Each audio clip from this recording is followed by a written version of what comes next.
Hello everyone.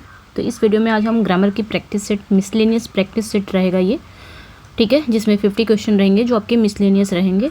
तो उसको discuss करने वाले हैं, ठीक है। लेकिन उसके पहले ये पेड PDF है जो ये आपको मिल जाएगी 7/9 में, जिसमें इतने सारे टॉपिक को कवर किया गया है MCQs के थ्रू। एंड सेकेंड जो है ये आपको 189 में मिलेगा। ये हिंदी में है, मतलब वन लाइनर में है, one liner with Hindi explanation के साथ है। एंड थर्ड जो है ये आपको 199 में मिलेगा। और इसमें भी 4 राइटर को कवर किया गया है, लेकिन MCQs के थ्रू, ठीक है। इसमें भी 4 राइटर को कवर किया गया वन लाइनर के थ्रू।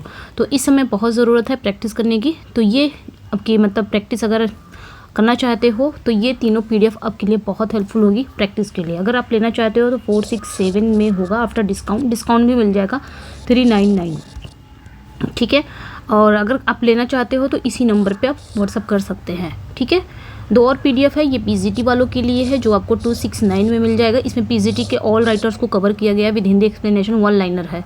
एंड ये आपका कंप्लीट ग्रामर का रूल है 249 में है, सॉरी यहाँ पे आपका 249 में हो जाएगा। अगर आप इसमें इंटरेस्टेड हैं तो ये आपको रूल्स मिल जाएंगे, इसमें आपके वो क्या बोलते हैं वोकेबलरी नहीं मिलेगा, ठीक है। तो जो कोई भी ये 5 PDF में इंटरेस्टेड है तो इस नंबर पे आप व्हाट्सअप कर सकते हैं। कोई सिंगल भी ले सकते हैं और आप जितनी भी आपकी रिक्वायरमेंट है आप ले सकते हैं। चलिए फिर स्टार्ट करते हैं। ग्रामर की प्रैक्टिस है, ओके।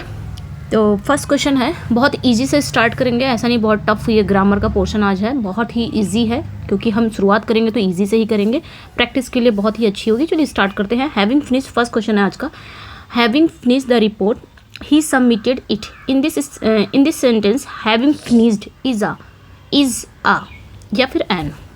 यहाँ पे पूछा जा रहा है कि ये जो सेंटेंस है having finished the report he submitted it, ठीक है। इस सेंटेंस में जो हैविंग फिनिश्ड है ये क्या है?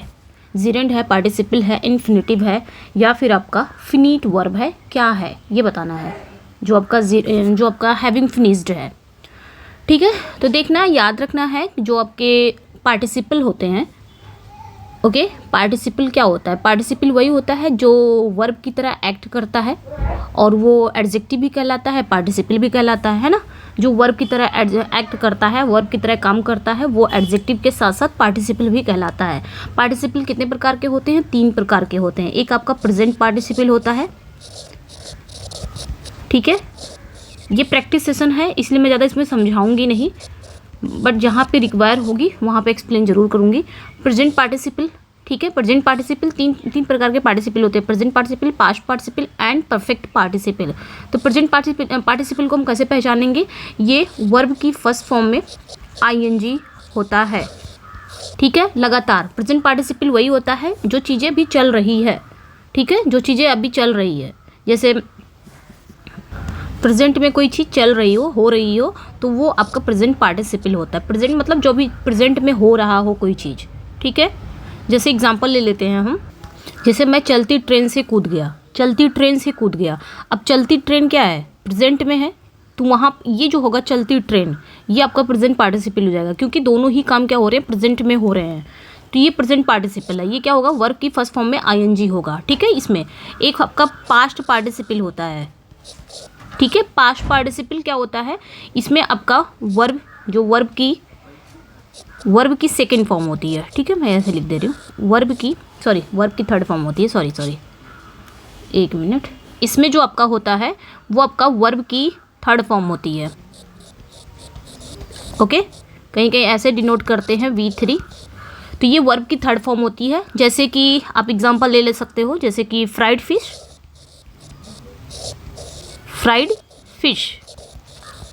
अब यहाँ पे फिश क्या है? नाउन है। अब यहाँ पे फ्राइड क्या है? ये आपका वर्ब की थर्ड फॉर्म है, तो ये आपका पास्ट पार्टिसिपल भी हो जाएगा, ठीक है। लेकिन यहाँ पे ये एडजेक्टिव की तरह भी काम कर रहा है, तो यहाँ पे आपका ये एडजेक्टिव हो जाएगा, ठीक है। तो ये ध्यान रखना। एंड जो लास्ट वाला है उसे क्या कहेंगे? परफेक्ट पार्टिसिपल, एक मिनट। और लास्ट वाला जो है उसे क्या कहेंगे? Perfect participle. परफेक्ट पार्टिसिपल कैसे इसको हम डिनोट करते हैं? तो हैविंग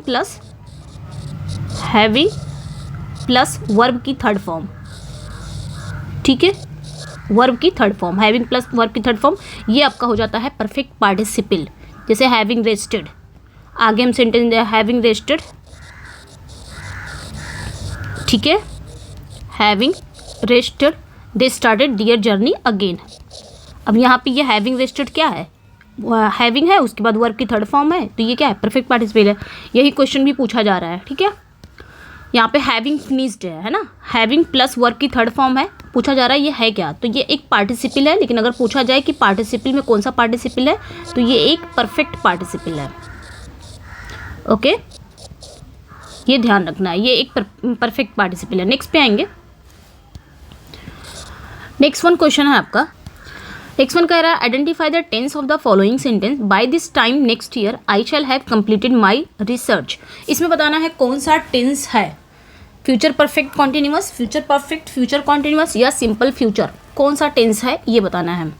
तो देखिए, हम अगर किसी टेंस को पहचानना रहेगा, सबसे पहले उसकी हेल्पिंग वर्ब को देखेंगे, या तो उसके वर्ब को देखेंगे जो उसकी मेन वर्ब होती है जिसे हम फिनिट वर्ब कहते हैं, या तो हम उसके हेल्पिंग वर्ब को देख के ही उसके टेंस को पहचान पाएंगे। तो यहाँ पे देखिए, by this time next year I shall have है, तो शैल हैव किसका हेल्पिंग वर्ब है, तो ये याद रखना है। जब भी आपका विल हैव या फिर शैल हैव, ठीक है, विल हैव या शैल हैव, ये किसका हेल्पिंग वर्ब है, तो फ्यूचर, ये याद रखना है, फ्यूचर परफेक्ट टेंस, ठीक है, किसका है, फ्यूचर परफेक्ट टेंस का है। तो यहाँ पे आपका बी करेक्ट हो जाएगा, फ्यूचर परफेक्ट। ओके, तो ये याद रखना है, विल हैव, शैल हैव, ये आपका फ्यूचर परफेक्ट टेंस का आपका हेल्पिंग वर्ब है, और इसके बाद वर्ब की V3 आती है, मतलब वर्ब की थर्ड फॉर्म आती है, ये ध्यान रखना है, ठीक है। जैसे यहाँ पे देख सकते हैं आप। नेक्स्ट पे आएंगे, एक मिनट, यहाँ पे भी बताना है, आपने अंडरलाइन वर्ड है, यहाँ पे बताना क्या है, करेक्ट पार्ट्स ऑफ स्पीच बतानी है, part of speech. The down escalator was out of order. यहाँ पे पूछा क्या जा रहा है कि जो down escalator was out of order, ठीक है। अब यहाँ पे जो डाउन है इसका पूछा जा रहा है कि इसकी पार्ट्स ऑफ स्पीच क्या है, एडवर्ब है, प्रीपोजिशन है, एडजेक्टिव है या फिर नाउन है, ठीक है। यहाँ पे देखिए, जो आपका एस्केलेटर है, एस्केलेटर मतलब सीढ़ी, यहाँ पे एस्केलेटर की विशेषता बता रहा है ना, कौन, ये डाउन, और एस्केलेटर क्या है, नाउन है, और नाउन की ही ये क्या कर रहा है, मॉडिफाई कर रहा है, तो वो आपका क्या कहलाता है, एडजेक्टिव कहलाता है। और एडजेक्टिव क्या होते हैं, वही होते हैं, मतलब जो नाउन या प्रोनाउन को मॉडिफाई करें, यानी कि नाउन और प्रोनाउन को वो उसकी विशेषता बताए। तो यहाँ पे एस्केलेटर नाउन है, नाउन की विशेषता बता रहा है कि डाउन एस्केलेटर है, ठीक है। करेक्ट स्पेल्ड बताना है, यहाँ पे कौन सी आपकी स्पेलिंग, कोनोसर की करेक्ट स्पेलिंग होगी, कोनोसर, ठीक है। कोनोसर मतलब होता है पारखी किसी चीज़ में, ये एक फ्रेंच शब्द है, फ्रेंच मूल का शब्द है, विच मीन्स किसी विशेष क्षेत्र में गहरी समझ होना या विशेषता रखने वाला व्यक्ति, पारखी, उसे बोला जाएगा कोनोसर। तो इसकी स्पेलिंग क्या हो जाएगी कोनोसर की, कोनो, CONO, कोनो, ठीक है। CO इसमें डबल N आता है, CONNO, कोनो, उसके बाद आपका डबल S आएगा, ये ध्यान रखना है, डबल SEUR। तो कौन सा यहाँ पे करेक्ट हो जाएगा, कोनोसर का CONNOISSEUR, ए करेक्ट हो जाएगा, ठीक है। नेक्स्ट पे आएंगे, यहाँ पे बताना है कौन सा करेक्ट स्पेलिंग है, indispensable, okay, indispensable which means कोई चीज़ अनिवार्य या जिसके बिना काम ना चल सके, बहुत नेसेसरी बोल सकते हैं, बहुत अनिवार्य, ठीक है, जिसके बिना काम नहीं चल सकता। तो इसकी स्पेलिंग क्या हो जाएगी, इन रहेगा ही, फिर डिस्पेंसिबल, ठीक है, पेन हो गया, फिर शेबल, ठीक है, इनडिस्पेंसेबल। तो कौन सा करेक्ट हो जाएगा आपका, ये तो इनकरेक्ट हो जाएगा, ये भी इनकरेक्ट हो जाएगा। अच्छा, इनडिस्पेंसेबल, इसको भी देख लेते हैं, डेस है ये, इसलिए ये इनकरेक्ट हो जाएगा, यहाँ पे सी करेक्ट हो जाएगा, इंडिस्पेंसेबल, ऐसे याद रख सकते हो तोड़ तोड़ के, इंडिस्पेंसेबल, ठीक है। नेक्स्ट पे आएंगे, विच सेंटेंस इज पंक्चुएटेड करेक्टली, यहाँ पे बताना है कौन सा सेंटेंस आपका करेक्ट है, करेक्ट पंक्चुएट करना है, ठीक है। If you want to succeeded he should work hard, if you want to succeeded he should work hard, देखना है यहाँ पे सब कुछ वही है, बस यहाँ पे कॉमा का ध्यान देना है कि कहाँ पे आपका सही कॉमा लगा हुआ है, ठीक है, जो आपका पंक्चुएट कहाँ पे सही है। तो यहाँ पे आप देख सकते हैं राइट आंसर यहाँ पे क्या हो जाएगा, if you want to succeed, ठीक है। जैसे हम पहला देख लेते हैं, if you want to succeeded, okay, फिर उसके बाद आपका कॉमा यूनिट कॉमा आया है, उसके बाद आपका ही सेड आया है, ही सेड के बाद हम क्या करते हैं, कॉमा इनवर्ट कॉमा लाते हैं। उसके बाद रिपोर्टेड स्पीच में आया है वर्क हार्ड, ये हमारा रिपोर्टिंग हो गया, रिपोर्टिंग वर्ब हो गया, ये हमारा रिपोर्टेड स्पीच हो गया, लेकिन बीच में हमारा क्या आता है, कॉमा आता है, ये तो हमको करेक्ट लग रहा है। फिर उसके बाद फुल स्टॉप आया है, कॉमा क्लोज कर दिया गया है, ये तो करेक्ट लग रहा है। दूसरा भी देख लेते हैं, if you want to succeeded, अच्छा यहाँ पे ये कॉमा नहीं लगाया है, ही सेड यहाँ पे भी कॉमा नहीं लगा है, ये इसलिए गलत हो गया। If you want to succeeded ये भी गलत है, ये भी गलत है, तो यहाँ पे ले दे के आपका एक ही मतलब एक ही करेक्ट है, यहाँ पे सही कॉमा का यूज़ हुआ है, ठीक है, तो ये याद रखना है। ओके नेक्स्ट,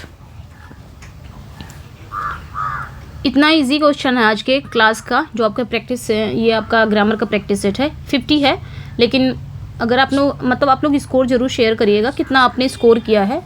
मुझे लगता है कि 50 आउट ऑफ 50 ही होना चाहिए आप लोग का, क्योंकि बहुत इजी है। करेक्ट पंक्चुएशन करना है, बहुत टाइम से आप पढ़ रहे हो। तो यहाँ पे देखिए, the committee discussed the following items agenda minutes and reports, यहाँ पे बताना है कि कौन सा आपका करेक्ट, एक मिनट इसको थोड़ा सा छोटा कर दूँ, चलिए यहाँ पे आपको बताना है कि कौन सा आपका करेक्ट पंक्चुएट है, ठीक है। The committee discuss the following items agenda minutes and reports बताना है यहाँ पे, ठीक है। तो कौन सा यहाँ पे करेक्ट हो जाएगा, देखिए पहला देखते हैं, the committee discuss the following items. देखिए जब भी हमें कॉलन का मार्क यही होता है ना, ये वाला, ये कॉलन का मार्क होता है। तो जब हम कॉलन का यूज़ करेंगे ना, कॉलन का यूज़ तब किया जाता है जब हम किसी लिस्ट को रिप्रेजेंट करते हैं। यहाँ पे देखिए कमेटी क्या कर रही है, डिस्कस कर रही है फॉलोइंग आइटम, जो निम्नलिखित जो आइटम है उसके बारे में एजेंडा से। आगे क्या बात हो रही है, आइटम के बाद एजेंडा मिनट्स एंड रिपोर्ट्स। अब यहाँ पे एक लिस्ट को मतलब रिप्रेजेंट किया जा रहा है। तो यहाँ पे देख सकते हैं द कमेटी, तो यहाँ पे हमें क्या करना है, कॉलन का मार्क लगाना है, कॉलन का मार्क, जहाँ पे आपका कॉलन का मार्क होगा वही करेक्ट हो जाएगा। The committee discuss the following items, यहाँ पे देखिए कॉलम का मार्क है, आगे बताया है एजेंडा मिनट्स एंड रिपोर्ट्स। तो कॉलन का मार्क हम तभी मतलब कॉलन का यूज़ तभी किया जाता है जब हम किसी लिस्ट को प्रस्तुत करना होता है, किसी लिस्ट को रिप्रेजेंट करना होता है। जैसे कि यहाँ पे कमेटी ने डिस्कस किया फॉलोइंग आइटम्स को, अब यहाँ पे एक लिस्ट बताई जा रही है, कौन कौन सी चीज़, एजेंडा मिनट्स एंड रिपोर्ट्स, इसके बारे में अलग अलग कमेटी ने क्या किया है, डिस्कस किया है। तो एक लिस्ट की बात हो रही है, तो यहाँ पे आपका ए करेक्ट हो जाएगा। बाकी आपका सब यहाँ पे ये देखिए सेमी कॉलन का मार्क है, ये गलत हो जाएगा, कॉमा लगा दिया है, ये गलत हो जाएगा, यहाँ पे तो वो ही कर दिया है फुल स्टॉप, इसलिए ये गलत हो जाएगा, सभी रॉन्ग हो जाएंगे, आपका ए करेक्ट हो जाएगा, ठीक है। एंड नेक्स्ट वन पे आएंगे। नेक्स्ट वन क्वेश्चन है, he said let me have some tea change into indirect narration, ठीक है, इसको इनडायरेक्ट नरेशन में चेंज करना है। तो यहाँ पे बताना है, he said let me have some tea, इसको इनडायरेक्ट नरेशन में करना है, कौन सा आपका करेक्ट हो जाएगा, ठीक है। ही रिक्वेस्टेड दैट ही शुड, देखिए जब भी आपका लेट मी से स्टार्ट होता है ना, लेट मी, तो let me have some tea, यहाँ पे सेंस क्या निकल रहा है, मतलब लेट मी का यूज़ ना हम रिक्वेस्ट या फिर परमिशन के लिए करते हैं, हर जगह ये यूज़ नहीं होगा, लेकिन यहाँ पे सेंटेंस में क्या निकल रहा है, या तो परमिशन निकल रहा है या तो रिक्वेस्ट निकल रहा है। जैसे यहाँ पे क्या कर रहा है, let me have some tea, ठीक है, मीन्स इसका कहने का मतलब क्या है कि may I have some tea, may I have some tea, यहाँ पे परमिशन मांग रहा है। अगर ये परमिशन का सेंस इसको निकालें तो इसका मतलब यही हुआ कि let me have some tea permission मांग रहा है, तो मे आई हैव सम टी, तो यहाँ पे परमिशन निकल गया, या तो ये रिक्वेस्ट भी कर रहा है। तो ऐसे में हम क्या करेंगे, इनडायरेक्ट बनाते समय हम क्या करेंगे, सेड को हम रिक्वेस्ट में चेंज कर देंगे, ठीक है। दोनों ही हाल में, चाहे ये परमिशन निकले चाहे ये आपका रिक्वेस्ट निकले, दोनों ही हाल में हमें सेड या सेड टू को किस में चेंज कर देना है, रिक्वेस्ट में चेंज कर देना है, ठीक है। उसके बाद क्या कर देना है, रिक्वेस्ट में चेंज करके उसके बाद हमें क्या करना है, दैट ही माइट में चेंज कर, जैसे आपने इसको समझ लिया है, क्योंकि अगर ये परमिशन मांग रहा है तो ये ऐसे बनेगा, मे आई हैव सम टी, तो मे का हम क्या कर देंगे, माइट कर देंगे, और यहाँ पे आपका दैट यूज़ हो जाएगा, ठीक है। सेट या सेट टू को हम रिक्वेस्ट में चेंज कर देंगे, ठीक है, और लेट की जगह पे हम क्या कर देंगे, लेट की जगह पे लेट को हम चेंज करके माइट में चेंज कर देंगे, ठीक है। यहाँ पे दैट ही माइट हो जाएगा, तो आपका बी करेक्ट हो जाएगा। ये दो टाइप का भी बन सकता है, आप रिक्वेस्ट में अगर निकालना चाह रहे हो तो ये इस तरह भी बन सकता है, ही रिक्वेस्टेड, कितने लोग कंफ्यूज होंगे, मैम ये वाला नहीं करेक्ट होगा, ये भी करेक्ट है। और मैं बता रही हूँ ही रिक्वेस्टेड, ये इस टाइप भी बन सकता है, ही रिक्वेस्टेड टू, भाई वो रिक्वेस्ट कर रहा है, उसके बाद क्या करेंगे, टू आ जाएगा। लेट से पहले हमें टू का यूज़ करना है, यानी कि इसकी जगह पे कॉमा की, मतलब इन्वर्टेड कॉमा की जगह पे हमें टू का यूज़ करना है। उसके बाद फिर लेट को लाना है। उसके बाद क्या कर देना है, मी को हम चेंज करेंगे किसके, इसके रिपोर्टिंग वर्ब के सब्जेक्ट के अनुसार चेंज करना है। तो मी क्या है, आपका ऑब्जेक्टिव है, तो ऑब्जेक्ट यहाँ पे ही का ऑब्जेक्ट क्या होगा, हिम होगा, यहाँ पे हिम आ जाएगा। ठीक है, उसके बाद आपका हैव सम टी, इस तरह भी बनेगा। अगर एग्जाम में आता है इस टाइप का क्वेश्चन, ये वाला भी आता है, ये वाला भी आता है, तो भाई यहाँ पे दोनों ही करेक्ट हैं। ये भी करेक्ट है, requested that he might have some tea, ये भी करेक्ट है, और ये वाला भी करेक्ट है, requested to let him some have some tea. ठीक है, एग्जाम में अगर आता है दोनों ही आ गया तो आप किस पे लगाओगे, दोनों आ गया तो आप इसको प्रेफर करोगे, सबसे पहले किसको प्रेफर करोगे, इसको प्रेफर करोगे। ठीक है, वैसे दोनों आएगा नहीं, लेकिन अगर आ गया तो आप इसको प्रेफर करोगे, तो ये दोनों ध्यान रखना है। ठीक है, नेक्स्ट पे आएंगे, नेक्स्ट क्वेश्चन पे आते हैं। क्या है question, the teacher said to the students do not waste your time change into indirect narration. यहाँ पे बता रहा है कि do not waste your time. Okay, ठीक है, जैसे यहाँ पे एक मिनट, इस सेंटेंस में फिर से हम आएंगे। जैसे ये जो लेट मी है ना, आपका लेट मी का जो यूज़ होता है वो रिक्वेस्ट या परमिशन के लिए ही किया जाता है, ये ध्यान रखना है। ठीक है, मैंने यहाँ पे समझा दिया है, ये भी आपका सही हो सकता है, requested to let him some have tea, यहाँ पे रिक्वेस्ट भी आ जाए, आस्क्ड भी आ जाए, तब भी आपका गलत नहीं होगा। ठीक है, और he requested that he might have some tea, ये भी आपका करेक्ट हो जाएगा।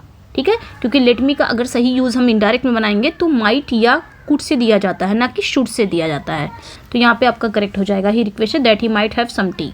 ठीक है, अब यहाँ पे वही पूछ रहा है कि let me have some tea, मतलब वह चाय पीने की अनुमति चाहता है, तो इनडायरेक्ट में हम क्या करेंगे, इसको रिक्वेस्टेड दैट में चेंज कर देंगे, उसके बाद माइट का यूज़ करेंगे, क्योंकि वहाँ पे एक पोलाइट रिक्वेस्ट को शो हो रहा है। आते हैं इस पे डोंट वेस्ट योर टाइम, तो ये राइट आंसर क्या हो जाएगा आपका। अब यहाँ पे देखिए, the teacher told the student not to waste their time, the teacher advised the student not to waste their time, the teacher ordered the student not to waste their time, all of the above। क्या ये सभी सही है या कोई एक सही है। देखिए यहाँ पे क्या हो रहा है कि टीचर ने क्या किया, अब यहाँ पे सेंस क्या निकल रहा है, टीचर ने जनरली बोल दिया कि अपना टाइम वेस्ट मत करो, तो यहाँ पे टोल्ड हमने सेट को किस में चेंज कर दिया, सेट टू या सेट को हमने किस में चेंज कर दिया, टोल्ड में चेंज कर दिया। फिर उसके बाद इसको क्या करेंगे, हम डू को हटा देंगे, लेकिन डू की जगह पे हम क्या कर देंगे, टू, नॉट तो रहेगा ही रहेगा, टू वेस्ट का यूज़ करेंगे, नॉट टू का यूज़ करेंगे, ये आपका करेक्ट है। दूसरे में अगर इसको हम सेंस निकालें सलाह का, ठीक है, यानी कि एडवाइस का, टीचर एडवाइस दे रही है कि do not waste your time, तब यहाँ पे ये करेक्ट हो जाएगा, ये भी करेक्ट है।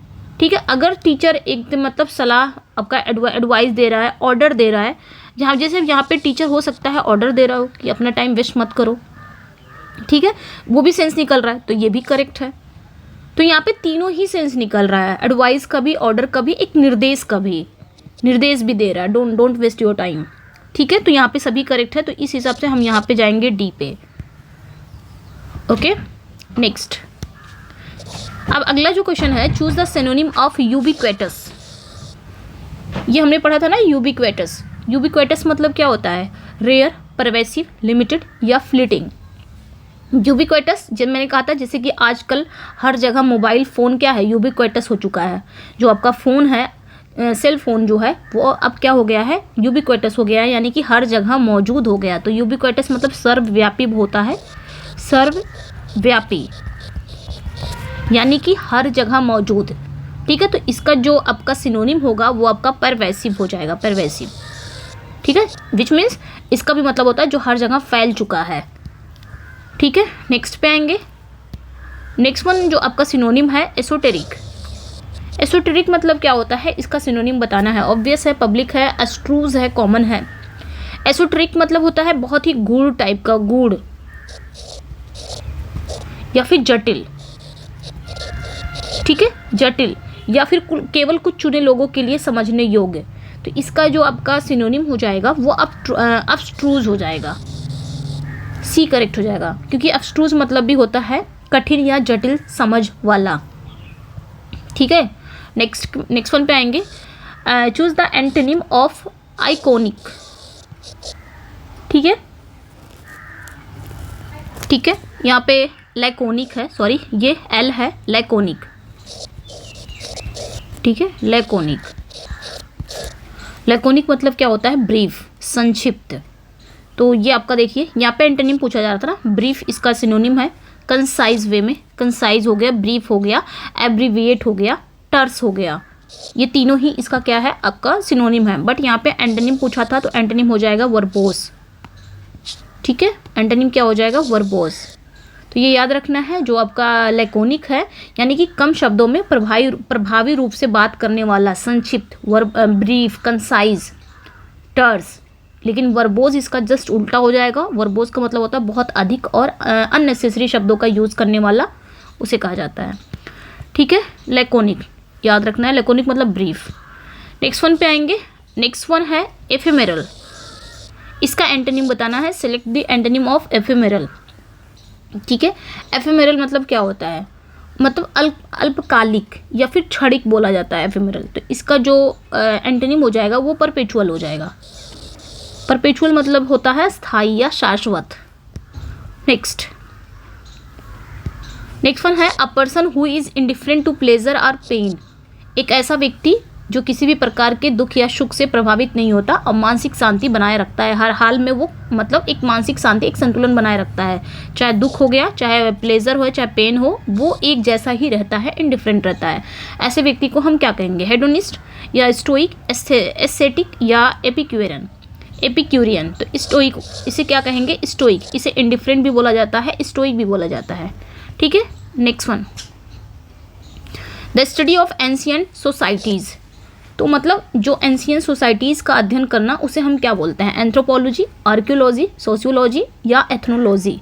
तो आर्कियोलॉजी वह विज्ञान होता है जो प्राचीन सभ्यताओं और अवशेषों के अध्ययन से संबंधित होता है। मतलब इसमें एंशियंट सोसाइटीज़ होती हैं जो प्राचीन सभ्यता के बारे में या उनके अवशेष के बारे में, इसके बारे में अध्ययन किया जाता है, उसे बोला जाता है आर्कियोलॉजी, ठीक है। Next, to play lip service. To play lip service means क्या होता है? To play lip service means मात्र दिखावे के लिए समर्थन करना, ठीक है। टू प्ले लिप सर्विस मतलब होता है मात्र दिखावे के लिए किसी चीज़ का समर्थन करना, सिर्फ दिखाने के लिए, लेकिन रियलिटी में कोई ठोस कदम ना उठाना। सिर्फ दिखाने के लिए ही समर्थन करना, लेकिन अगर रियल में बात की जाए तो कोई ठोस कदम ना उठाना, समर्थन ना करना। तो यहाँ पे राइट आंसर क्या हो जाएगा आपका? टू गिव फॉल्स प्रेज, कि to express support insincerely, to speak softly, कि टू पे रिस्पेक्ट। तो यहाँ पे बी करेक्ट हो जाएगा। नेक्स्ट पे आएंगे पायरिक विक्ट्री, ठीक है। अपायरिक विक्ट्री मीन्स क्या होता है? एक ऐसी जीत को दिखाना जिसमें हानि इतनी अधिक हो कि जीत का मूल्य ही कम हो जाए। एक ऐसी जीत जिसमें लॉस इतना ज़्यादा हो गया हो कि जीत का मूल्य खत्म हो जाता है, उसे कहते हैं अपायरिक विक्ट्री, ठीक है। तो यहाँ पे राइट आंसर क्या हो जाएगा? अ victory at a great cost, ठीक है। नेक्स्ट वन पे आएंगे। नेक्स्ट वन क्वेश्चन है आपका स्टेटस क्वो। इसमें कुछ आपका लैटिन मैंने भी जोड़ दिया है यहाँ पे। स्टेटस क्वो इज स्टेटस क्वो मतलब क्या होता है? फ्रेंच वर्ड, ये फ्रेंच फ्रेज है कि लैटिन फ्रेज है, ग्रीक फ्रेज है कि इटालियन फ्रेज है? तो भाई मैंने बता ही दिया अभी, ये एक क्या है? लैटिन फ्रेज है। स्टेटस क्वो ये एक लैटिन फ्रेज है विच मीन्स मौजूदा स्थिति, मतलब जो जैसा चल रहा हो वैसा ही रहने देना, ठीक है। नेक्स्ट वन पे आएंगे, he failed because he did not work hard. What type of clause is because he did not work hard? यहाँ पे ये पूछा गया कि because he did not work hard, ये किस टाइप का क्लॉज है? नाउन क्लॉज है, एडजेक्टिव क्लॉज है, एडवर्ब क्लॉज ऑफ रीजन है कि कोऑर्डिनेट क्लॉज है? तो यहाँ पे देखिए क्या कह रहा है ये कि ही फेल्ड, वह फेल्ड हो गया। हम कैसे क्लॉज को पहचानेंगे? ही फेल्ड, वह फेल्ड हो गया क्योंकि उसने मेहनत नहीं की, क्योंकि उसने मेहनत वर्क नहीं किया। तो दोनों किस पे फोकस हो रहा है? किस पे फोकस हो रहा है? वर्ब पे। वह फेल हो गया, फेल भी यहाँ पे क्या है? वर्ब है। और क्यों फेल हो गया? मेहनत नहीं की थी, वर्क हार्ड, ये भी आपका वर्ब है। तो दोनों ही वर्ब पे फोकस कर रहा है, और जब वर्ब पे फोकस किया जा रहा हो तो वर्ब को कौन मॉडिफाई करता है? एडवर्ब करता है। तो यहाँ पे आपका ये जो because he did not work hard, ये कौन सा क्लॉज हो जाएगा? एडवर्ब क्लॉज हो जाएगा। और यहाँ पे एक रीज़न बताया जा रहा है, इसलिए यहाँ पे आपका एडवर्ब क्लॉज ऑफ रीज़न हो जाएगा, क्योंकि यहाँ पे एक रीज़न बताया जा रहा है कि वो फेल क्यों हुआ। बिकॉज लग गया तो ये एक रीज़न ही बता रहा है। नेक्स्ट वन पे आएंगे, the book that you lent me is very interesting. What type of clause is that you lent me? That you lent me, ये कौन सा क्लॉज है? तो यहाँ पे क्या देखिए कैसे पहचानेंगे? That you lent me, the book that you lent me, तो यहाँ पे कैसे पहचानेंगे कौन सा क्लॉज है? नाउन, एडजेक्टिव, एडवर्ब या इंडिपेंडेंट क्लॉज? तो देखना यहाँ पे ये जो क्लॉज है आपका, दैट से पहले हमारा क्या आया है? बुक। यहाँ पे क्या कर रहा है? दैट यू लेंट मी, जो तुमने मुझे दिया है। क्या दिया है? क्या दिया है? बुक दिया है। बुक क्या है? नाउन है। ठीक है, बुक क्या है? नाउन है। और नाउन को मॉडिफाई कौन करता है? एडजेक्टिव करता है। तो यहाँ पे ये जो क्लॉज हो जाएगी ये एडजेक्टिव क्लॉज हो जाएगी।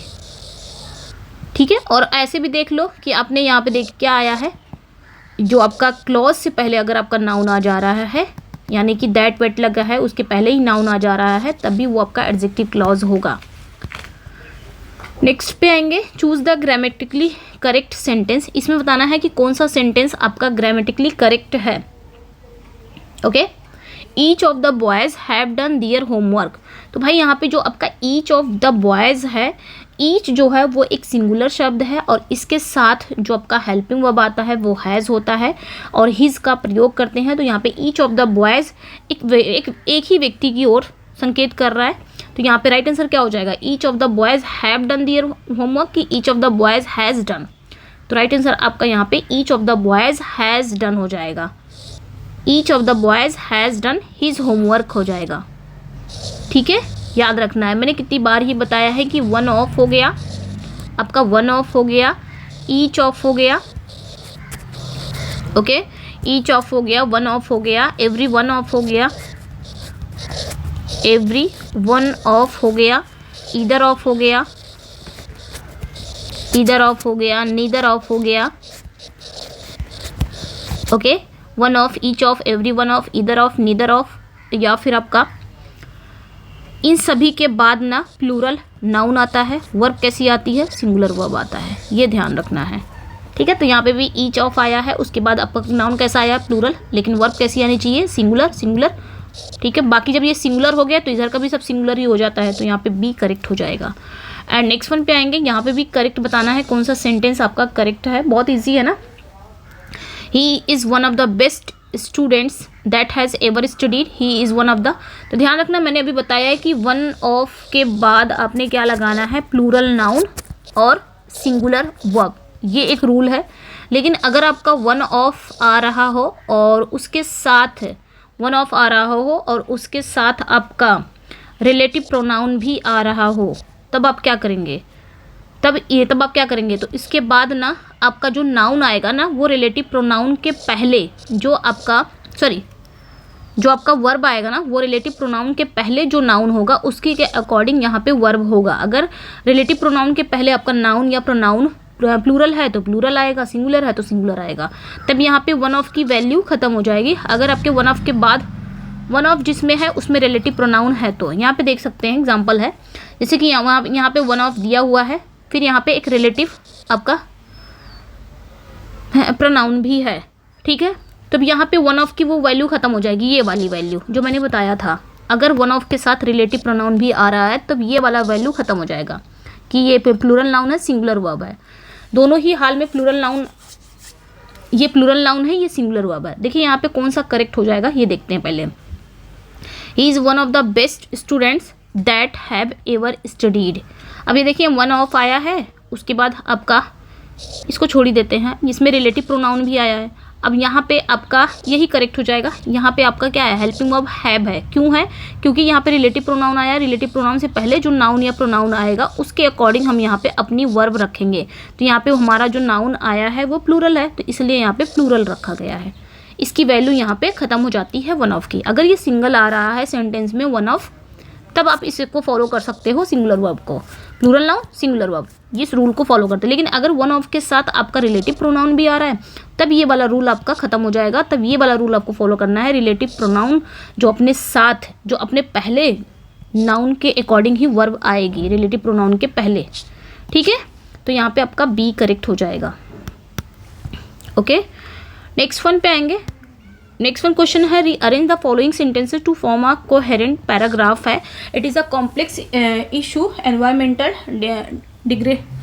degradation is a major concern, it affects all living beings, we must find sustainable solutions। अब यहाँ पे हमें क्या करना है, PQRS वही वाला है, ले लिया है, क्या पता आ जाए। तो देखिए सबसे पहले कहाँ से सेंटेंस स्टार्ट होगा ये देखेंगे सबसे पहले। तो यहाँ पे देखेंगे सबसे पहले स्टार्ट कहाँ से सेंटेंस हो रहा है। सबसे पहले देखेंगे, ये देखिए environment, it is a complex issue, इसका मतलब इसके पहले कोई बात हो चुकी है तभी तो बोला है कि ये एक कॉम्प्लेक्स इशू है, एक जटिल इशू है। ये तो यहाँ से स्टार्ट नहीं होगा sentence. It affect all living beings, इसका मतलब पहले तो कोई चीज़ बात हो चुकी है तभी तो ये पूरे ऑल लिविंग बींग्स पे अफेक्ट कर रहा है। Which we must fight suns, ये भी नहीं होगा, ये भी नहीं होगा। तो शुरुआत कहाँ से हो जाएगा, आपका बी हो जाएगा।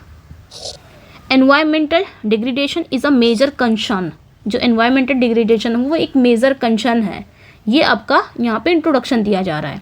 उसके बाद अब क्या हो गया, ये एक मेजर कंसर्न है, it is a complex issue, उसके बाद ये वाला आएगा, ये एक कॉम्प्लेक्स इशू है, व्याख्या कर रहा है। उसके बाद क्या करेगा, it affect all living being, अब यहाँ पे प्रभाव पड़ रहा है कि ये सभी लिविंग बीइंग पर क्या है, प्रभाव है। अब यहाँ पे ये आ गया, तीसरे नंबर पे ये आ गया, चौथे नंबर पे आपका एस वाला आएगा। अब यहाँ पे क्या निष्कर्ष निकाला जा रहा है भाई, we must find sustainable solution. तो राइट आंसर यहाँ पे क्या हो जाएगा, QPRS ए करेक्ट हो जाएगा।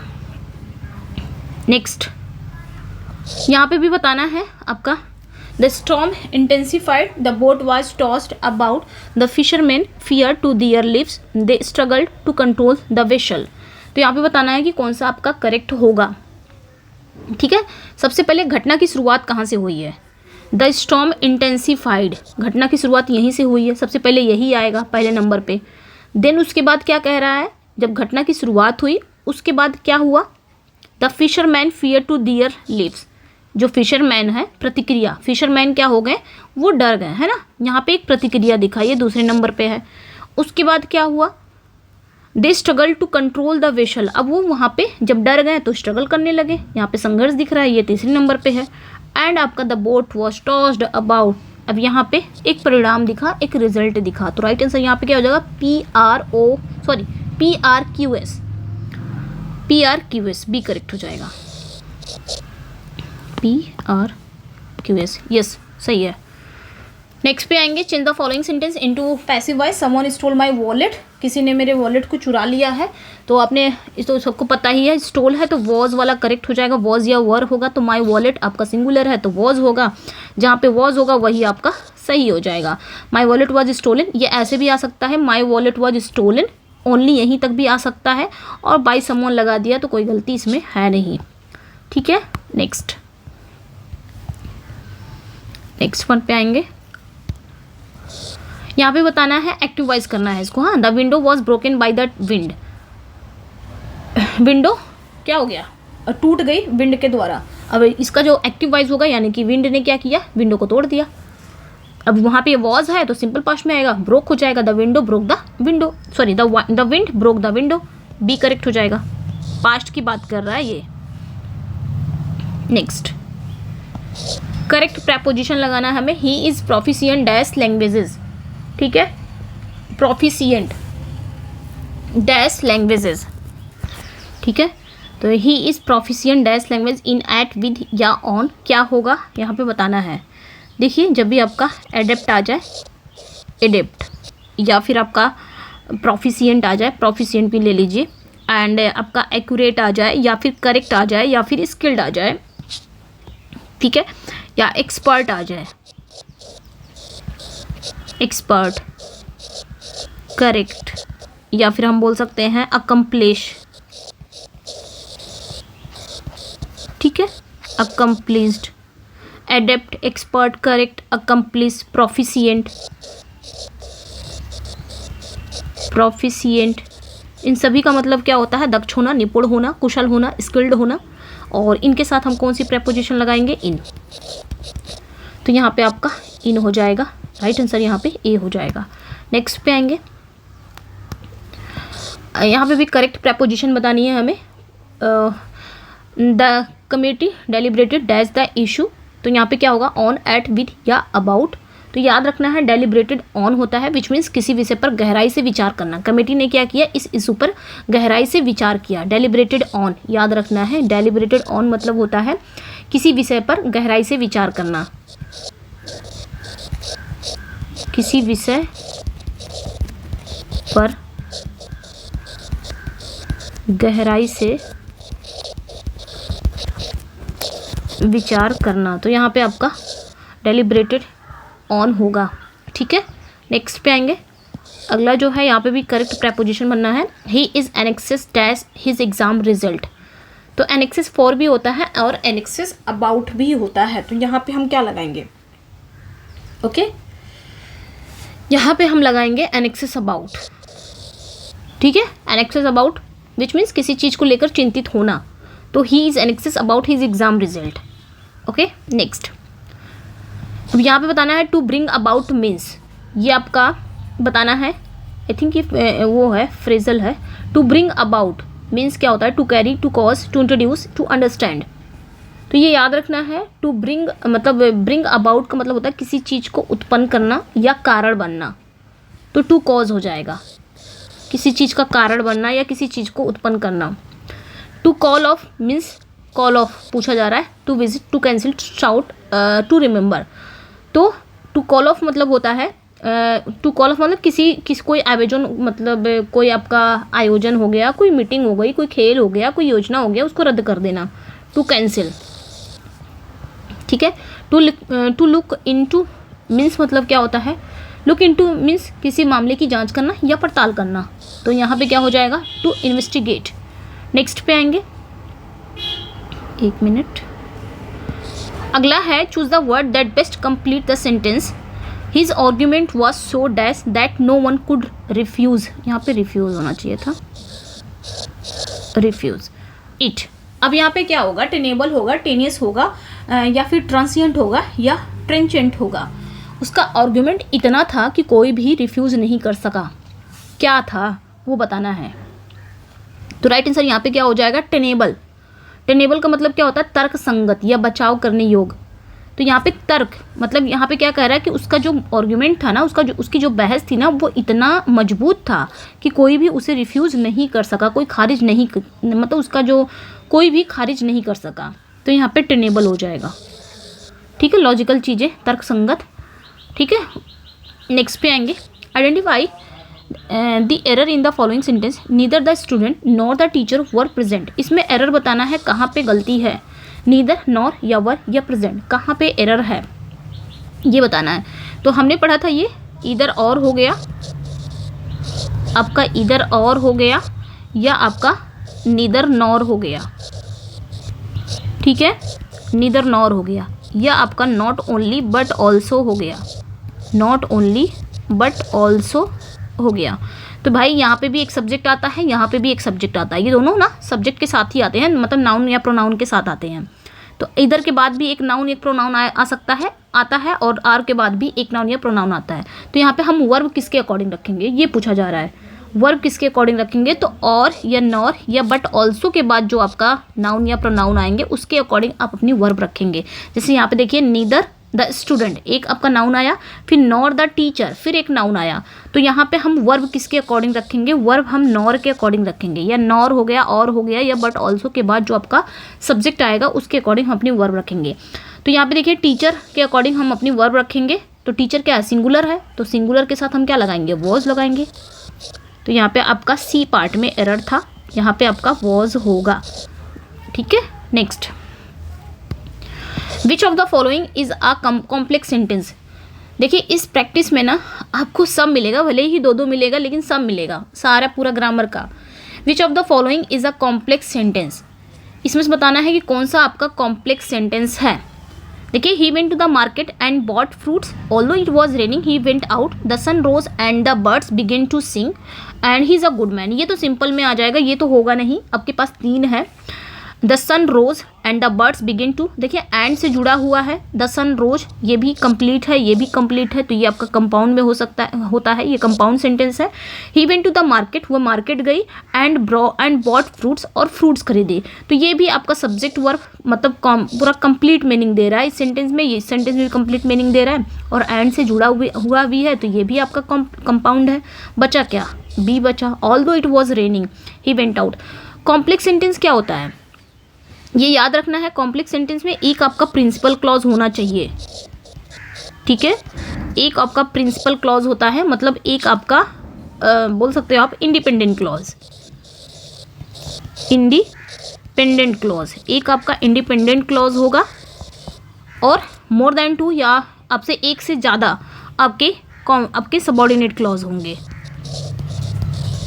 ठीक है, सबऑर्डिनेट क्लॉज होंगे, वही आपका होता है कॉम्प्लेक्स सेंटेंस, ठीक है। तो एक इंडिपेंडेंट क्लॉज होगा, भले ही एक से ज़्यादा या 2 से ज़्यादा आपके सबऑर्डिनेट क्लॉज हो सकते हैं, तो वो आपके हो जाएंगे कॉम्प्लेक्स सेंटेंस। यहाँ पे देखिए, एक आपका ये आपका क्या है, ये वाला ये इंडिपेंडेंट क्लॉज है, वह बाहर गए, इनको प्रिंसिपल क्लॉज ही बोलते हैं, वो बाहर गया, कंप्लीट मीनिंग दे रहा है।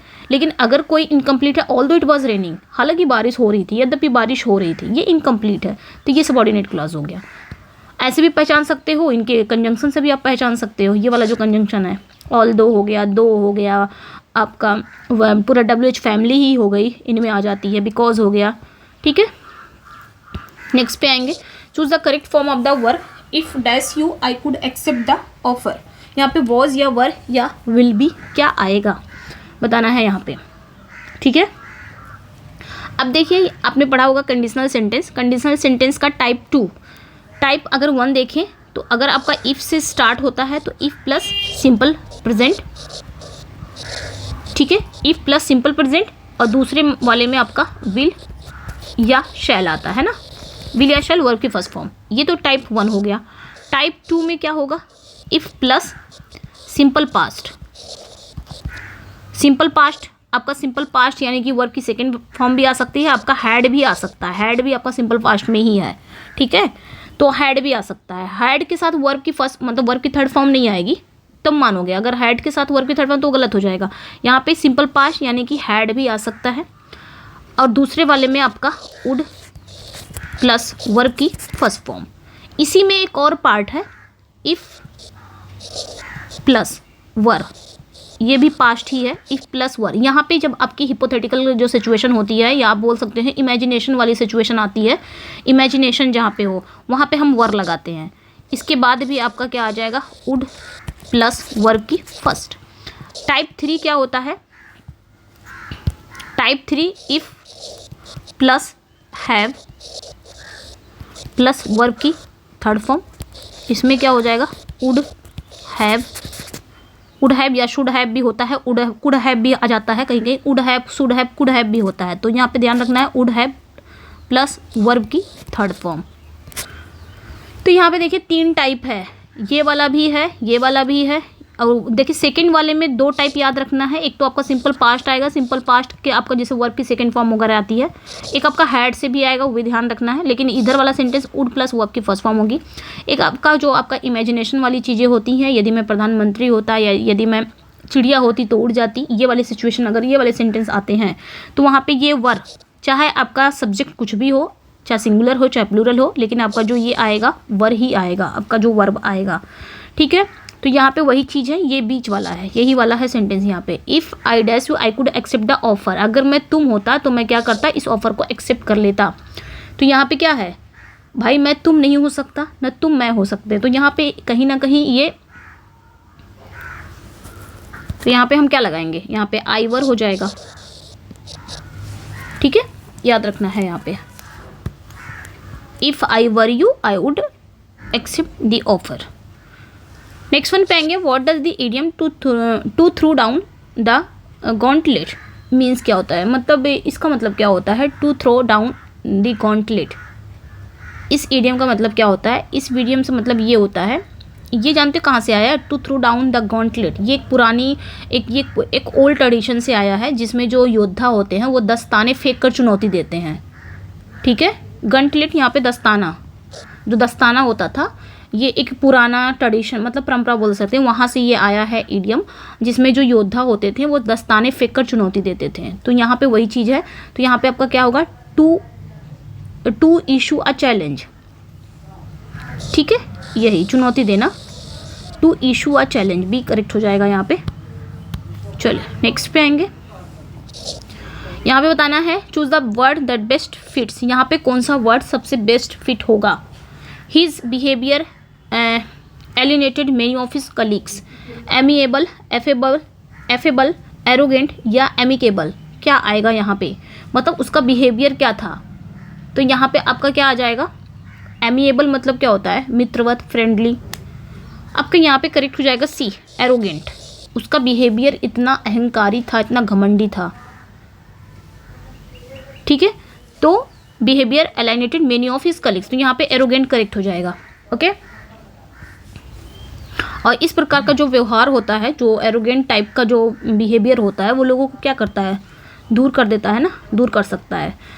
Which sentence is grammatically correct, इसमें बताना है कौन सा सेंटेंस आपका ग्रामेटिकली करेक्ट है। The data is being analysed, the data are being analysed, the data has been analysed, all are correct. ठीक है, तो देखिए यहाँ पे कौन सा करेक्ट होगा।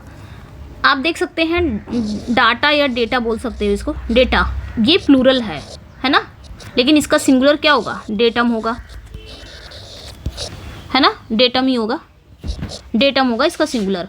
लेकिन अब यहाँ पे ये सिंगुलर है, आपका डेटम सिंगुलर है, और इसका जो प्लूरल है वो डेटा है। लेकिन यहाँ पे आपका क्या आएगा? अब जो डाटा है ना, डेटा जो है ये आपका एज ए प्लूरल भी यूज़ होता है और एज ए सिंगुलर भी यूज़ होता है। ठीक है, वो सेंस के अकॉर्डिंग है, सेंस के ऊपर है कि ये प्लूरल यूज़ हो रहा है कि सिंगुलर यूज़ हो रहा है। सिंगुलर होगा तो सिंगुलर वर्ब आएगा, प्लूरल होगा तो प्लूरल वर्ब आएगा, जिस हिसाब से यूज़ हो रहा हो। तो the data is being analysed, ये भी करेक्ट है। The data are being analysed, ये भी करेक्ट है। The data has been analysed, ये भी करेक्ट है। ऑल आर करेक्ट यहाँ पे करेक्ट हो जाएगा, क्योंकि डेटा जो वर्ड है वो दोनों रूप में यूज़ होता है, प्लूरल और सिंगुलर दोनों। ठीक है, तो ये याद रखना है। ठीक है, यहाँ पे सभी करेक्ट हो जाएंगे। नेक्स्ट पे आएंगे। नेक्स्ट वन है एड हॉक, मीन्स क्या होता है? Ad hoc means permanent, for a specific purpose, या रेगुलर या यूनिवर्सल। ठीक है, एड हॉक मतलब क्या होता है? इसका मतलब होता है किसी विशेष उद्देश्य के लिए अस्थायी रूप से बनाई गई कोई योजना। ठीक है, कोई समिति जो अस्थायी हो, सॉरी टेम्परेरी रूप से बनाई गई कोई योजना। परमानेंट तो नहीं हो सकता, क्योंकि मैंने यहाँ पे टेम्परेरी बताया है। रेगुलर भी नहीं हो सकता, यूनिवर्सल, यहाँ पे बी करेक्ट हो जाएगा, फॉर अ स्पेसिफिक पर्पज। ठीक है, और ये कैसी पर्पज होती है? अस्थायी रूप से बनाई जाती है। नेक्स्ट वन पे आएंगे। करेक्ट वन वर्ड बताना है। A person who believe that pleasure is the chief good, एक ऐसा व्यक्ति जो सुख और आनंद का मतलब सुख और आनंद को जीवन का सबसे बड़ा लक्ष्य मानता है, कि सुख और आनंद ही, प्लेजर ही सबसे अच्छी चीज़ है। जीवन का सबसे बड़ा लक्ष्य क्या है? प्लेजर, सुख और आनंद ही, इसी में ही सारी खुशियां हैं, हेडोनिस्ट। ठीक है, नेक्स्ट। ओके, नेक्स्ट पे आएंगे। Which of the following sentences uses a gerund correctly, किस सेंटेंस में जेरेंट का सही यूज हुआ है? किस सेंटेंस में? To swim is my favourite sport, swimming is my favourite sport, he likes to swimming, he enjoy to swim. यहाँ पे देखिए ही इंजॉय, ही क्या सब्जेक्ट है, इंजॉय आपका वर्ब है, टू स्विम यहाँ पे है। टू स्विम यहाँ पे क्या हो जाएगा? नॉन फिनिट है, ये नॉन फिनिट वर्ब है, आप इसे इनफिनिटिव भी बोलते हैं। ठीक है, अब यहाँ पे ही लाइक्स टू स्विमिंग, अब यहाँ पे देखिए ही लाइक्स, उसे स्विमिंग पसंद है। यहाँ पे स्विमिंग क्या है? यहाँ पे टू है, टू क्या है? प्रेपोजिशन है।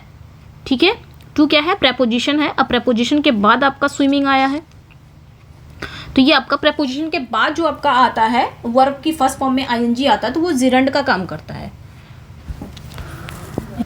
ठीक है, अब यहाँ पे देखिए ही लाइक स्विमिंग होना चाहिए, बट यहाँ पे टू लग गया है, तो इसलिए ये गलत हो जाएगा।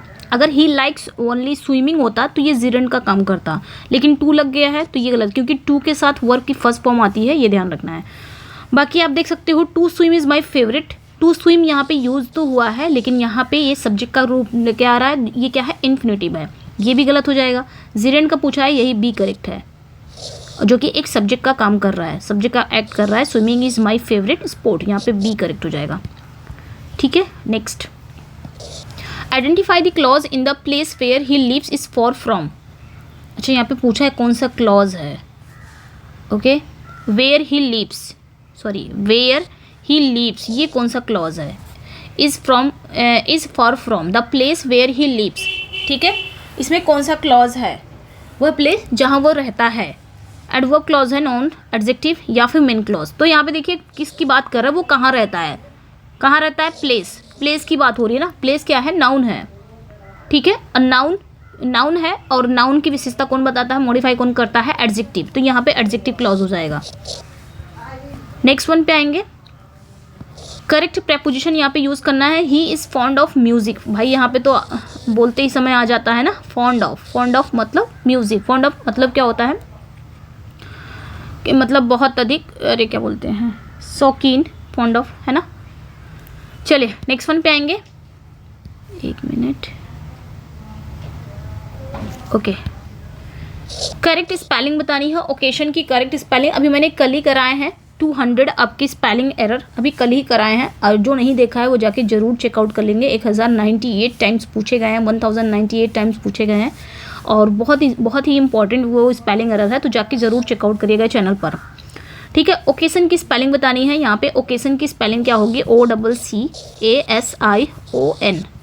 तो OCCASION, ओकेशन, बी करेक्ट हो जाएगा। ओके, नेक्स्ट पे आएंगे,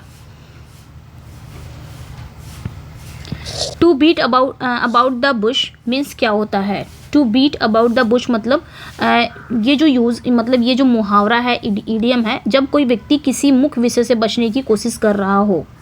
ठीक है, to beat about the bush, तो यहाँ पे क्या हो जाएगा, to avoid the main topic.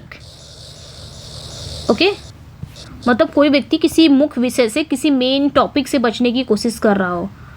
Next one पे आएंगे, प्राइमा फेसिया। प्राइमा फेसिया मतलब क्या होता है, ये एक लैटिन टर्म है, फ्रेंच टर्म है कि ग्रीक टर्म है या इटालियन टर्म है, ये क्या है, प्राइमा फेसिया।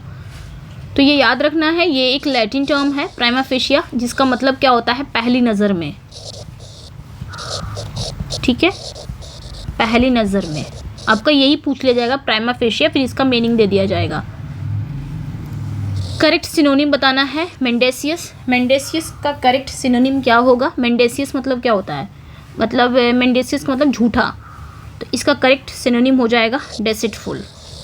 बाकी ट्रूथफुल, रिलायबल, ऑनेस्ट, ये तीनों तो एक जैसा है, सच्चा, ईमानदार, लेकिन यहाँ पे इसका करेक्ट सिनोनिम बताना था, तो आपका मेंडेसियस मतलब झूठा होता है, तो इसका डेसिटफुल हो जाएगा। नेक्स्ट वन पे आएंगे, करेक्ट एंटोनिम बताना है, ग्रीगैरियस। ग्रीगैरियस का करेक्ट एंटोनिम क्या होगा, ग्रीगैरियस मतलब क्या होता है, सामाजिक, मिलनसार, जो समाज में रहता हो, झुंड में रहता हो, मिलनसार है, सामाजिक है। तो इसका जस्ट उल्टा क्या होगा, ऐसा सोशेबल इसी का है, आउटगोइंग, फ्रेंडली, ये सभी इसी के हैं सिनोनिम। लेकिन इसका जो एंटोनिम हो जाएगा, अपोजिट हो जाएगा, वो इंट्रोवर्ट हो जाएगा। इंट्रोवर्ट मतलब ज़्यादा मिलना जुलना नहीं, अंतर्मुखी टाइप का, ज़्यादा मिलता जुलता नहीं है। ठीक है, to put up with, last question है आज का। टू पुट अप विद मतलब क्या होता है, to put up with means to bear या फिर टॉलरेट करना। ठीक है, सहना या बर्दाश्त करना, तो यहाँ पे टू टॉलरेट हो जाएगा। ठीक है, तो यहीं पे फिनिश करते हैं क्लास, यहीं पे एंड करते हैं। ये थे 50 क्वेश्चन, जो मिसलेनियस 50 क्वेश्चन थे। कैसे लगे अपना फीडबैक ज़रूर दीजिएगा, और जो नहीं समझ में आया कमेंट सेक्शन में ज़रूर पूछिएगा, मैं कोशिश करूँगी जवाब देने के लिए। ठीक है, कहीं डाउट है तो भी पूछिएगा, तभी मैं कोशिश करूँगी। ओके, चलिए फिर मिलते हैं नेक्स्ट वीडियो में। Thank you for watching, bye bye. इसका PDF चाहिए तो आप मेरे टेलीग्राम एंड व्हाट्सएप पे जुड़ सकते हैं। टेलीग्राम पे आपको PDF मिल जाएगी, और जो फर्स्ट टाइम मेरे चैनल को वॉच कर रहे हैं, चैनल को सब्सक्राइब कर लें, वीडियो को लाइक एंड शेयर ज़रूर कर दें। यहाँ पर आपको लिटरेचर प्लस ग्रामर सब मिल रहा है, आप जाके चैनल पर चेकआउट कर सकते हैं। ठीक है, और अपना फीडबैक देना मत भूलिएगा, ज़रूर दीजिएगा फीडबैक, और किस पे वीडियो चाहिए ये भी बताइएगा। Bye bye.